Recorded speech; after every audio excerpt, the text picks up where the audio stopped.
chegamos à nossa aula 17.2, agora que nós estamos nessa aventura, vendo esse mundo islâmico, entendendo essa religião do Islã, entendendo quem são os povos muçulmanos, como se deu a expansão árabe. Vimos que nem todo árabe era muçulmano, que o árabe era um povo politeísta, depois ele se torna monoteísta com o Islã, e a maioria dos árabes vão se converter ao islamismo, vão se tornar muçulmanos. Vimos também nessa aula que com a morte de Maomé, a religião foi dividida. Entre esses principais povos, nós vimos os xiitas e os sunitas. Mas vamos na tela para vocês, para nós entendermos melhor essa revisão da aula 17.2 aí, que fala sobre esse Império Islâmico, a Península Arábica. A gente começa a analisar essa península, a Península Arábica, que fica entre a Ásia e a África. Fica a Península Arábica. No século VII, esses povos uniram-se em torno de uma religião. Maomé, gente, Maomé é considerado o profeta do Islã. E através da Jihad, Guerra Santa, essa Guerra Santa aqui, até hoje, eles têm isso, a Guerra Santa. Guerrear para combater os infiéis. Guerrear para expandir a religião muçulmana. Dentro disso aí, nós temos a Caaba, que encontra-se uma pedra negra, um pedaço de meteorito. Acredita que foi trazida do céu pelo anjo Gabriel. Esse anjo que aparece no islamismo, no cristianismo e no judaísmo. E o princípio do Islã? Qual é o princípio do Islã? Primeiramente, nós temos aí Maomé, que vai ser o fundador dessa religião monoteísta. Nós temos a Hégira, que vai ser a fuga de Maomé. Aqui começa a contar o ano islâmico em 622 depois de Cristo, ou seja, o Islã só tem 1.400 anos. O islamismo prega a submissão total do homem à vontade de Deus, único, que se chama Alá, criador de todos os universos.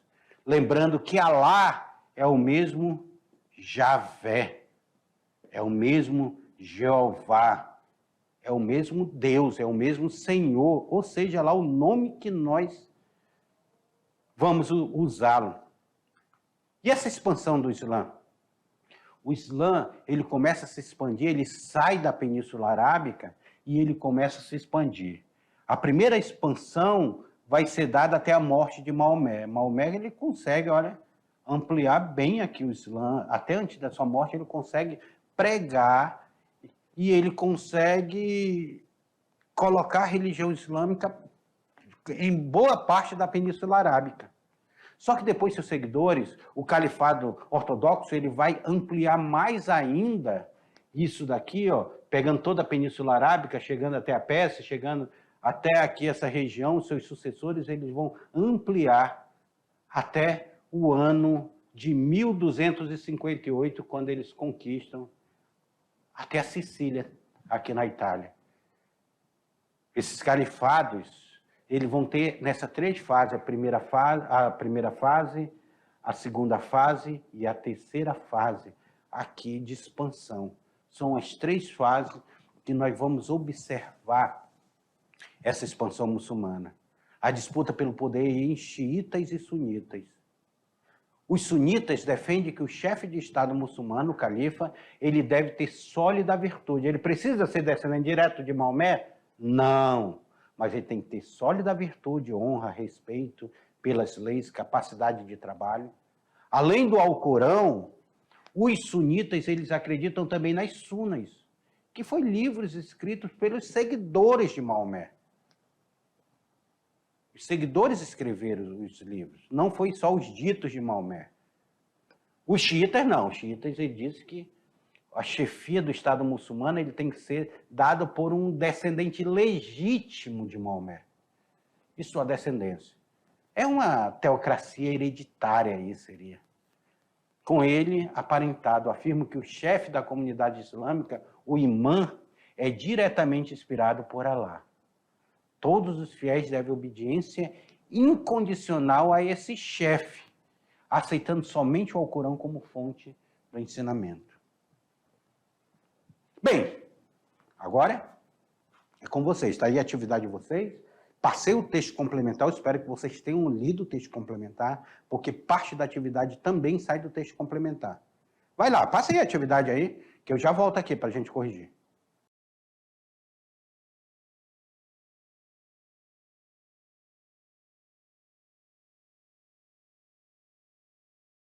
Pois é, nós estamos aí, chegamos na atividade, fazendo atividade aí, e essa atividade que vocês estão fazendo, ela traz um pouco para nós compreendermos o processo histórico das religiões. Professor, como é que isso... Por que nós precisamos compreender isso? Às vezes nós seguimos uma religião, às vezes nós brigamos por uma religião, às vezes nós discriminamos outras religiões por pura e simples falta de conhecimento. É por isso que é chamado preconceito. Pré é algo que vem antes do conceito formado. Preconceito. Não é nem um conceito formado, a gente já tem preconceito sobre aquilo dali. E aí nós precisamos entender que o cristianismo e o islamismo são duas religiões muito parecidas. Olhem na tela para vocês aí, ó. Aí na tela para vocês, quando nós falamos sobre xiitas e sunitas, nós estamos falando do processo que eles se dividiram. Nós tratamos sobre isso aí para nós entendermos, vem cá comigo, que existe uma divisão entre eles, assim mesmo como existe uma divisão na nossa religião. Mas bem, passei a atividade para vocês. Fizeram toda? Vamos para a correção? Vamos lá? Na atividade? Vamos tirar dúvida da atividade. Olha a primeira questão aí. A primeira questão, ela fala o seguinte: o islamismo, religião fundada por Maomé, e grande importância na unidade árabe. Tem como fundamento. Qual é o fundamento dessa religião? Monoteísta influência do cristianismo e do judaísmo, observado por Maomé entre os povos que surgiram, que seguiam essa religião? Ou letra B, o culto dos santos e profetas através da imagem e ídolos? Letra C, o politeísmo, isto é, a crença em muitos deuses, dos quais os principais dele é Alá, o princípio da aceitação dos desígnios de Alá em vida e a negação de uma vida pós-morte? Ou, letra E, a concepção do islamismo vinculado exclusivamente aos árabes não pode ser professado pelos povos inferiores? E aí?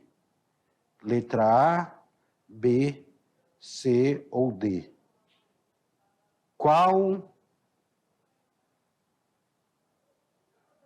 é o correto aí? A, B, C, D ou E.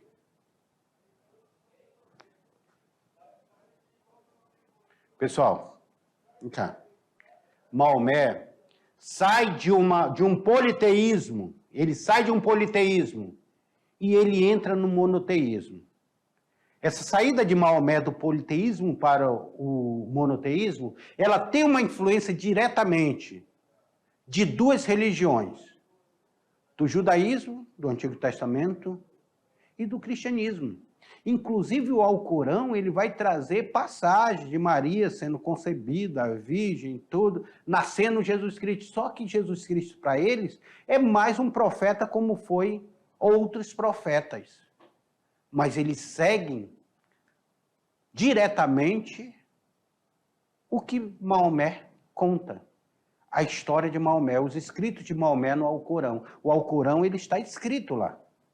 É diferente de nossa religião, que nós seguimos tanto o Novo Testamento quanto o Antigo Testamento. Lá eles são muito focados dentro da história de Maomé. Aqui, nossas religiões cristãs hoje, elas não são focadas tanto dentro do Novo Testamento, elas estão buscando fundamento lá no Antigo Testamento, no povo hebreu, na história do povo judeu. Inclusive, muitas utilizam até a bandeira judaica em seus templos, trazendo isso daí.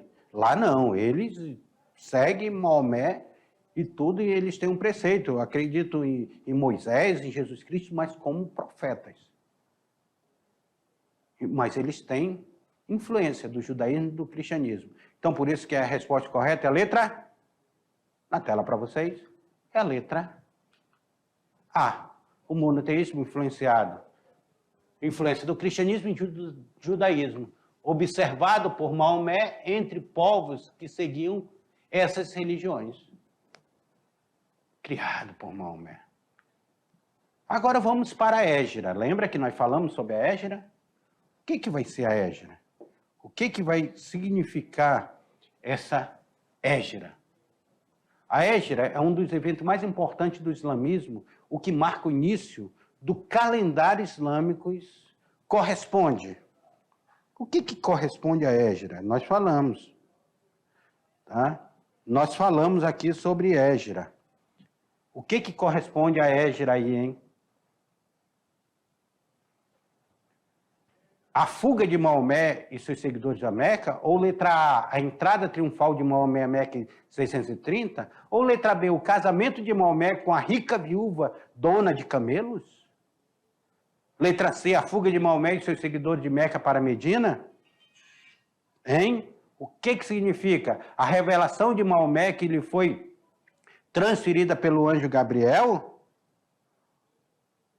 Que significa Égira, gente?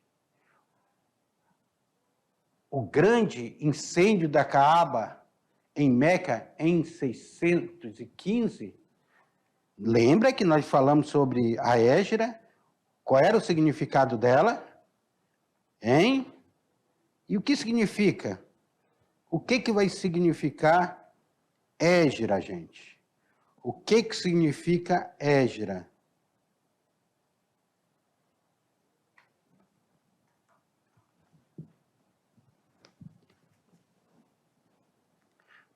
Maomé pregava um monoteísmo dentro de uma sociedade politeísta. Maomé estava lá enfrentando algumas questões dos comerciantes que ganhavam dinheiro com politeísmo, queria formar o monoteísmo. Maomé começou a ser perseguido. Maomé teve que fugir de Meca. Essa fuga de Maomé é conhecida como Égira. Essa fuga de Maomé, em 622, ela marca justamente o início do calendário islâmico, que tem aí 1.400 anos de calendário. Então, a resposta correta está na letra, tela para vocês, letra C. Vamos lá. Terceira, a expansão muçulmana atingiu territórios da Europa, contribuindo para a divulgação de hábitos culturais que marcaram a formação histórica da Península Ibérica. Além disso, mudou as relações comerciais da época. Em relação aos outros povos, a Igreja Católica, os muçulmanos, mantiveram, ao longo de sua história, uma tradição de toda tolerância religiosa, eram temidos em razão de seu grande poderio militar. Letra C, mantiveram uma convivência sem choques culturais, revelando-se, no entanto, intolerante com os judeus. Letra D, foram tolerantes e violentos, não assimilando as culturas adversárias. E letra E, só eram temidos em Portugal pelos cristãos e pelos judeus, sendo bem aceito na Espanha. E aí? Letra A, B, C ou D?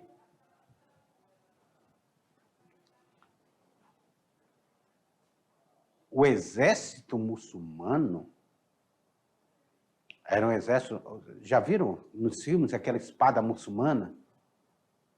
Cintar ali, aquela espada que parece assim, que ela vai alargando e tudo. Era uma espada cruel, temida. O exército muçulmano era um exército bem organizado, bem treinado, exército de lutadores, exército muito temido, o poderio militar deles era muito grande. Eles começaram a crescer e fizeram um grande exército. Eles estavam unificados.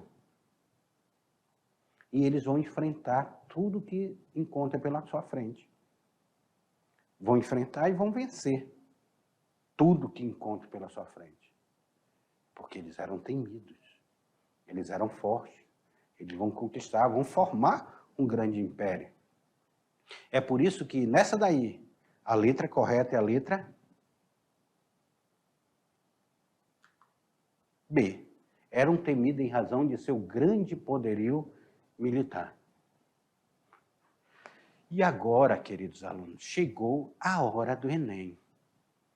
E aqui, nessa questão do Enem, é trazido um texto de Jorge Luiz Borges, que fala sobre 7 noites.